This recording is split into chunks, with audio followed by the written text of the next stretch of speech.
В пятницу в турецкой Анталии был задержан вор в законе Роин Уклава по прозвищу Матевич. Это уже пятый криминальный генерал, которого отправили за решетку в Турции по материалам, присланным из России.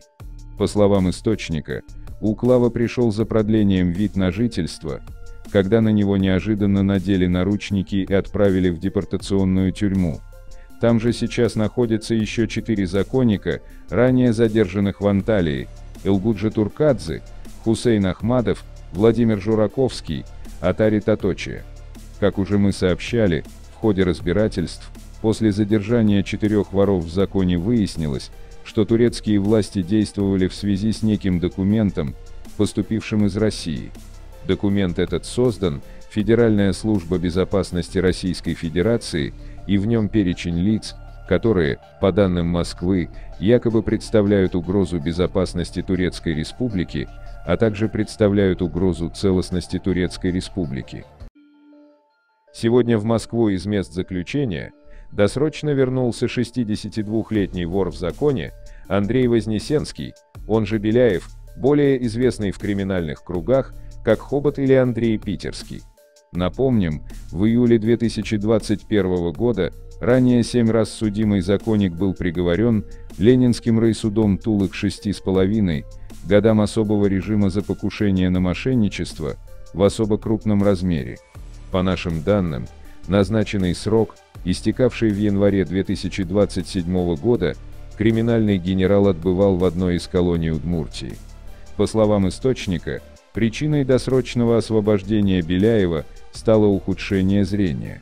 Несмотря на возраст и внушительный воровской стаж, Хобот является одним из немногих славянских воров в законе, регулярно заезжающих за колючую проволоку. Вчера, 13 апреля, в Одинцово сотрудниками Главное управление уголовного розыска МВД России во взаимодействии с коллегами из подмосковного главка задержан 54-летний вор в законе Сергей Резников, он же Васин, более известный в криминальных кругах как Ветлак. При личном досмотре у задержанного в крупном размере обнаружено и изъято наркотическое вещество мефедрон, что соответствует часть 2, статья 228 Уголовный кодекс Российской Федерации и грозит лишением свободы на срок от 3 до 10 лет.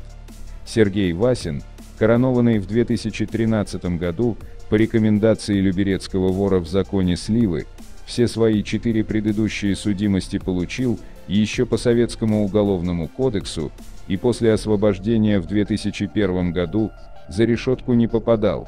В пресловутом конфликте воровских кланов, длящемся с 2008 года, Ветлак сначала был на стороне Япончика и Хасана, а потом оказался среди сторонников Таро и Мираба. Из-за этого Васину пришлось долгое время прожить на чужбине, пока в 2018 году его не депортировали из Латвии с запретом на въезд в страны Евросоюза. К счастью для него, в Москве уже правили бал лояльные Ветлагу фигуры. Первый звоночек, возвестивший о надвигающейся беде, прозвенел для Васина в июне прошлого года. Тогда титулованный байкер отделался легким испугом и слегка подмоченной репутацией. Однако интерес главного в стране воровского отдела к своей персоне Ветлак недооценил. Побыв какое-то время в тени, Васин засветился на теме армейского прошлого Раджика Нижневартовского, которую с подачи одного из бывших уральских положенцев раскачали Камо и Гелани. Стоявшие за этим наездом ослабления в регионе ХМАО, влияние Воскреса оказалось и в интересах Ветлага. Теперь с высокой степенью вероятности к изъятой в Страстную Седмицу наркоте Ветлаг рискует прибавить высшее положение в преступной иерархии, доказать которое, учитывая его возросшую активность, будет делом техники. Тем более, что об этом его предупреждали. 49-летний уроженец Грузии Кахабер Арагвелидзе, известный в статусе так называемого вора в законе по прозвищу Кахат Белиский, в телефонном режиме принимал участие в преступном собрании с уважаемыми иждивенцами, Главное управление Закарпатское учреждение исполнения наказаний номер 9. Сведения об этом содержатся в материалах судебного реестра. Из них следует, в середине февраля, на связь с представителем высшей касты преступного мира, вышел 43-летний криминальный авторитет Евгений Дребитко, известный в статусе так называемого бродяги по кличке Белый. Белый, ранее приговоренный к 4 годам тюрьмы за вымогательство, часть 2, статья 189 Уголовный кодекс Украины, с марта 2020 года содержится в Закарпатской ВВП-9. Согласно версии следствия, около 22 часов 13 февраля 2023 года внутри прогулочного дворика номер 5 учреждения Дребитко устроил сходку с участием по меньшей мере 8 криминальных элементов, дополнительно привлекая к ней Кахут Белискова. Как считается, тогда темой собрания достойников выступал вопрос сбора из списков общака Закарпатской колонии, решение вопроса статуса бродяги одному из заключенных и обсуждение конфликта между авторитетными Белым и следящим за одним из корпусов устройства плавного пуска Крымским. Именно по результатам соответствующего распространения преступного влияния и проведения сходок в Закарпатском учреждении исполнения наказаний в конце марта текущего года силовики официально отчитывались о выдвижении подозрений Евгению Дребитко и 5 коллегам Белого с уголовным опытом и статусами. Обнародованные материалы судебного реестра позволяют идентифицировать не менее одного из этих достойников. Речь идет об уроженце Черткиве Олеге Шмаргуне по прозвищу Шумахер. Последний приговор Мукачевского горрайонного суда 14 марта 2023 года был приговорен к 10 годам лишения свободы по делу о дерзком разбойном нападении на валютника в селе Яноши, на Береговщине образца весны 2020 года. Также из материалов суда следует, кроме приговора и дополнительных текущих претензий со стороны силовиков, к Шмаргуну по результатам преступных собраний, вопросы к Шумахеру якобы возникли по меньшей мере у 4 других авторитетов, получивших подозрения по результатам сходок в ВВП 2022-2023 год. Согласно рапорту оперуполномоченного оперативной группы учреждения, коллеги Олега Богдановича якобы обсуждают вопросы так называемой «предъявления Шмаргуна» с обязательным фактом физической расправы над ним во время конвоирования достойника к прогулочным дворикам или санитарной обработки. Что же касается вора в законе Кахит Белискова, последние громкие упоминания о победах криминального генерала на украинских территориях приходятся на 2020 год. Тогда Арагвелидзе со скандалом задержали на границе с Румынией, поместили в ПТПИ, а 4 месяца спустя депортировали из Украины. Тем не менее, физическое пребывание Кахит Белискова вне государства не помешало ему в онлайн-режиме участвовать в масштабной сходке, которая за невмешательство силовых структур состоялась в пригороде Николаева, кафе «Ленкарань», в октябре 2020 года. С мая 2021 года Арагвелидзе внесен в Украину в перечень уголовных элементов, в отношении которых введены санкции СНБО. Следственное управление Следственного комитета по Минску завершило расследование уголовного дела в отношении Александра Кушнырова. Его обвиняют в организации заказного убийства. Кушныров известен как криминальный авторитет Саша Кушнер и один из ключевых участников банды Морозова. Оперативное сопровождение по делу об организации заказного осуществлялось Главным управлением по борьбе с организованной преступностью и коррупцией МВД. Ранее сообщалось, что Кушныров был задержан летом 2022 года. Уголовное дело передано прокурору для направления в суд, сообщили в пятницу в группе по информации и связи с общественностью Управления Следственного комитета по Минску. Там отметили, что в ходе расследования установлено, что обвиняемый из мести в августе-сентябре 2021 года организовал приготовление к совершению заказного убийства 2 человек. По словам следователей, Саша Кушнер, используя статус в криминальной среде, нашел исполнителей заказного преступления, за которое пообещал им $700 000 США. Часть денег, оружие он передал подельникам, сообщив необходимую информацию о жертвах, однако довести свой умысел до конца фигурант не смог, рассказали в управлении Следственного комитета. В рамках расследования дела были установлены еще 4 эпизода его преступной деятельности, связанные с незаконным оборотом оружия, изъято 5 единиц огнестрельного оружия и боеприпасы к ним.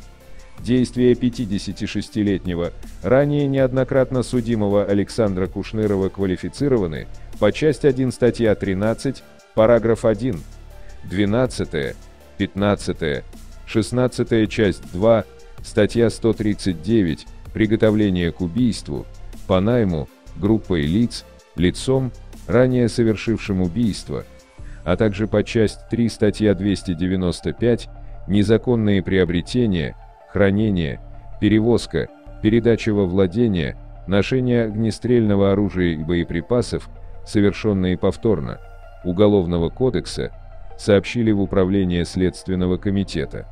Прокурор определил ему меру пресечения в виде заключения под стражу. За совершенные преступления Кушнырову грозит до 25 лет лишения свободы. В Варшаве, где обитает сокращающаяся популяция сторонников Аниани, скончался один из наиболее зрелых ее представителей, 62-летний Тимураз Джалагания, более известный в уголовной среде как Чинчхле. Усопший родился в Батуми. Там же в 1982 году был коронован с подачи Зураба Цинцадзе. Поскольку между крестным отцом Чинчхле и батумским воровским патриархом Арсеном Чхаидзе было соперничество, на другой год Чинчхле лишился титула. Вернулся в семью он только спустя 10 лет, когда Арсен умер, а Зури сам стал патриархом. За свою криминальную карьеру Чинчхле судился 9 раз, из них 4 раза по году, 3 раза по полгода и 1 раз к штрафу в размере 8000 рублей. Самый долгий срок – 2,5 года за кражу и ношение холодного оружия был дебютным. Впоследствии Чинчхле еще раз был судим за кражу, раз за бродяжничество и 6 раз по любимой статье за наркотики.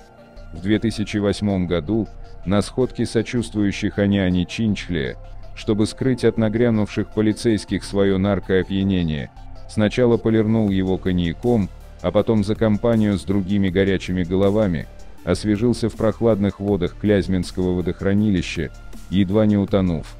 В результате его последующий допрос на камеру с демонстрацией нательных татуировок в интимных местах стал гвоздем программы. Пик популярности Чинчхле у столичных борцов с воровским миром пришелся на следующий, 2009 год. Тогда его дважды в течение 5 месяцев задерживали в Москве, сначала якобы за кражу бутылки вина, а потом за хранение героина. В тот год его отпущенные на голове волосы доросли до плеч, как у известного анархиста времен Гражданской.